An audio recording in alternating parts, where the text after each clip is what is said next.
இப்போ வந்து பார்த்தீங்கன்னா நம்ம காசியில் இருக்கோங்க. இன்றைக்கி வந்து கால பைரவர் டெம்பிள் இப்போ நம்ம போக போகிறோம். இங்கே பாருங்கள், ஒரு காட்டில் இருக்கேன்.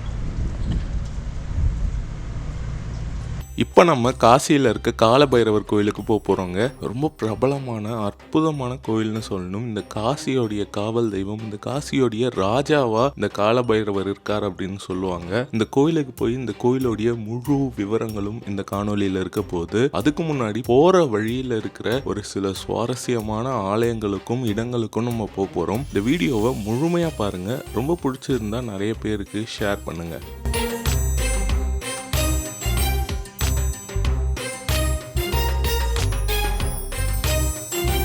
முதல்ல நம்ம பார்த்த கோயில் பாலா திரிபுர சுந்தரி கோயிலுங்க. இந்த கோயில் மணிகர்ணிகா காட்டில் இருக்கு. தூரத்துல இருந்து நீங்க மணிகர்ணிகா காட்டை பார்க்கும்பொழுது இந்த கோயிலுடைய கோபுரங்கள் அழகா காட்சி தரும். கோயிலும் ரொம்ப அழகா ரம்யமா இருந்ததுங்க.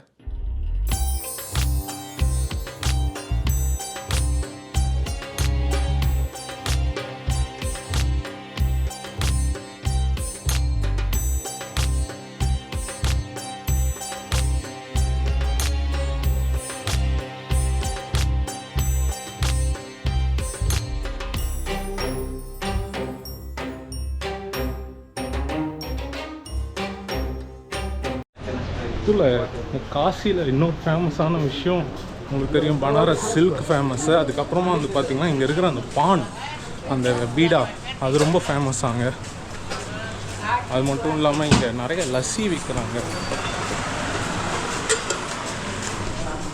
பால் லஸ்ஸி இதெல்லாம் இங்கே நிறைய விற்றுட்ருக்காங்க. அதுவும் நல்லா பிஸ்னஸ்ஸாக இங்கே போயிட்டுருக்கு. போகலாம் நம்ம.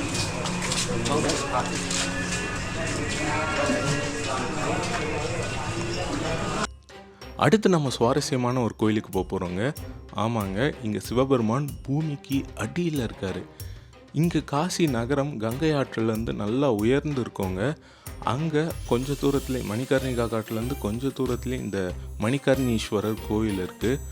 இது 2 அடுக்கு கீழே இருக்கா மாதிரி அமைக்கப்பட்டிருக்குங்க. ரொம்ப சுவாரஸ்யமாக இருந்தது இந்த மாதிரியான கோயில்களை பார்க்குறது.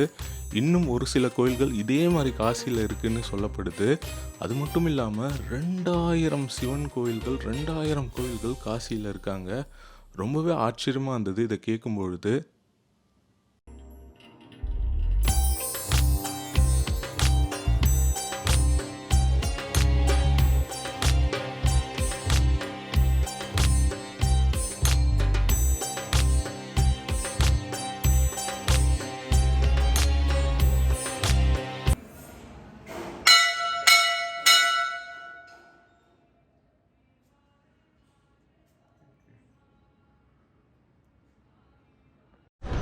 பார்த்தீங்களாங்க, பூமிக்கு அடியில் ரொம்ப கீழே ஒரு சிவன் கோயில் இருக்குது.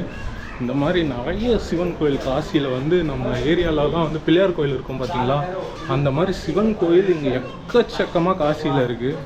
சிவன் கோயில் தான் இங்கே ஃபேமஸ் அப்படின்னு சொல்லணும். நிறைய இப்போ தெருக்கள்லாம் நிறைய இந்த அழகாக பெயிண்டிங்ஸ்லாம் இப்போ வந்துருக்கு, வரைஞ்சிருக்காங்களாம். எல்லாம் அழகாக இருக்குது பார்க்கவே. எல்லா தெருக்கள்லேயும் மோஸ்ட்லி இருக்குது. ரொம்ப ஓல்டு சிட்டி, ரொம்ப அழகான சிட்டியாக அது காசி விளங்குது. இப்போ நீங்கள் பார்த்துட்ருக்க இந்த கிணறு சந்திரேஸ்வரர் கோயில்ன்ற கோயிலில் இருக்கிற ஒரு கிணறுங்க. இது சந்திரனால் உருவாக்கப்பட்ட கிணறு அப்படின்னு நம்பப்படுது. இந்த கிணற்று தண்ணீரை சிவபெருமான் பருகி இருக்காராம். ரொம்ப ரொம்ப விசேஷமான கிணறாக இது காசியில் பார்க்கப்படுது. பா, கிணறு பாருங்க எவ்வளோ பெருசாக இருக்குது. இப்போ நம்ம போயிட்டுருக்க இந்த கால பைரவர் கோயில் வந்து பார்த்திங்கன்னா ரொம்ப பழமையான கோயிலுங்க. ஆதிசங்கரரே இவரை பற்றி பாடியிருக்காரு. அவ்வளோ பழமையான கோயில் இந்த கோயில். ரொம்ப முக்கியமான கோயிலும் கூட. அதான் போயிட்டுருக்கோம் நம்ம. City Kashi, the city of Shiva, சிவபெருமானுடைய ஊர். எங்கே பார்த்தாலும் சிவன் கோயிலாக இருக்காங்க. ஒரு வீட்டுக்கு வீடு ஒரு கோயில் இருக்குன்னு கூட சொல்லலாம். அவ்வளோ கோயில்கள் இந்த காசி நகரத்தில் இருக்குது. அழகான ஊருங்க, அழகான நகரம்.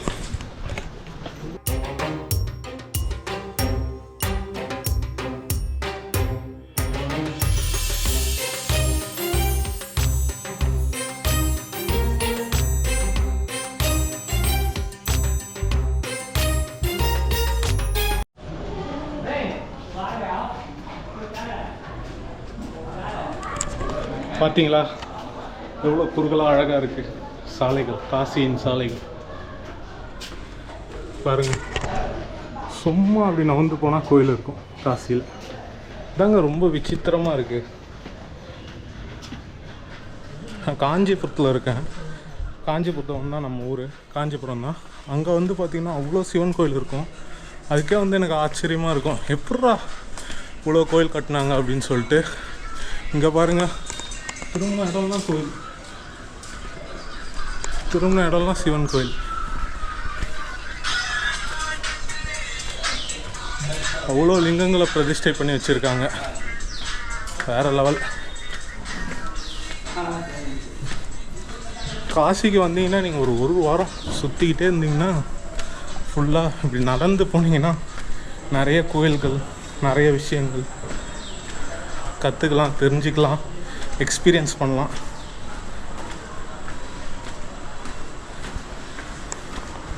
போவோம், நம்ம இப்போ காலபைரவர் கோயில் போயிட்டுருக்கோம்.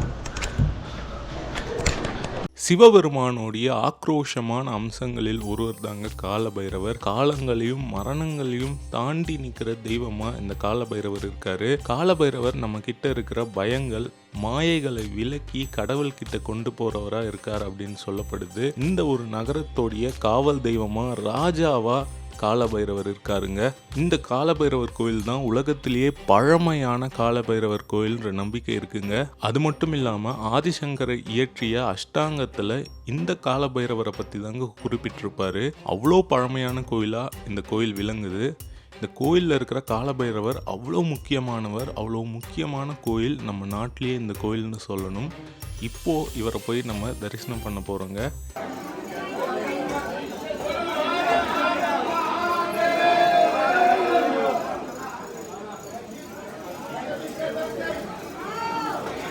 இதுதாங்க காலபைரவர் சன்னதி.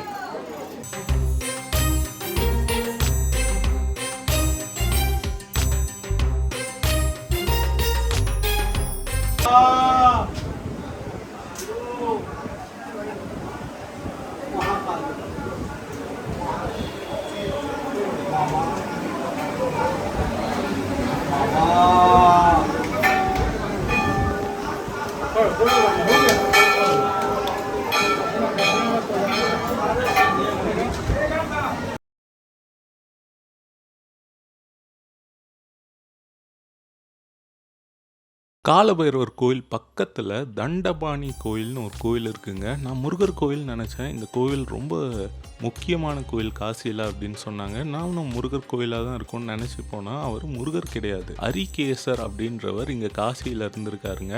அவர் இங்கே கடும் தவம் இருந்திருக்காரு. சிவபெருமான் அவருக்கு வரம் தந்திருக்காரு. என்ன வரம்னா, இந்த காசியோடைய ஒரு காவலாளியாக இவரும் இருக்காரு. என்ன காவலாளியாக இருக்காருன்னு கேட்டிங்கன்னா, அவர் கையில் ஒரு தண்டம் கொடுக்கப்பட்டிருக்குங்க. அதனால தான் அவர் பேர் தண்டபாணி. இந்த ஊரில் யார் இருக்கணும், யார் இருக்கக்கூடாது, யார் வரணும், யார் வரக்கூடாதுன்னு முடிவு பண்ணுறவர் இவர் தான் அப்படின்ற நம்பிக்கை இருக்குது. அது மட்டும் இல்லாமல் காசி விஸ்வநாதரை தரிசனம் பண்ணுறதுக்கு முன்னாடி இவரை தரிசனம் பண்ணிட்டு தான், இவர்கிட்ட அனுமதி வாங்கிட்டு தான் அவர்கிட்ட நீங்கள் போய் தரிசனம் பண்ணணும் அப்படின்னு சொல்கிறாங்க. அவ்வளோ முக்கியமான கோயிலாக இந்த கோயில் இருக்குங்க.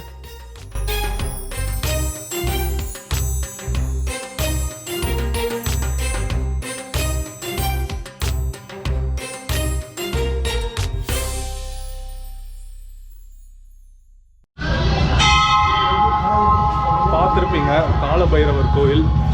8 இருந்ததுன்னா ஒரு சின்ன கோயிலுங்க, ஆனால் ரொம்ப முக்கியமான கோயில் இந்த கோயில்.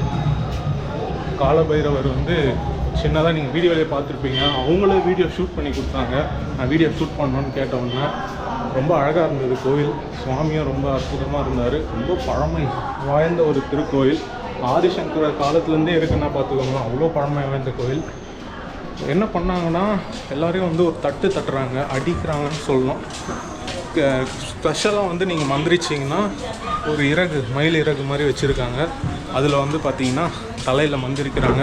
அதுக்கப்புறமா வந்து பார்த்திங்கன்னா இந்த கருப்பு இது கட்டுறாங்க. அதுக்கப்புறம் முதுகில் குனியை வச்சு டம் டம் டம்முன்னு ஒரு 3 அடி. நான் ஸ்கூல் டைமில் எங்கள் பிடி சார்கிட்ட, அதுக்கப்புறம் எங்கள் தமிழ் சார்கிட்டலாம் வாங்கினது அந்த அடிலாம். அதுக்கப்புறம் இப்போ தான் வந்து அந்த மாதிரி வாங்குகிறேன். நல்லா இருந்தது. அதுக்கு ஒரு 100 ருபீஸ் நீங்கள் கொடுக்குறது தான். 100, 200, 500 அவங்க ரேஞ்சு பொறுத்து இது பண்ணுவாங்க. நீங்கள் அதெல்லாம் பைபாஸ் பண்ணியும் கூட வந்துடலாம்.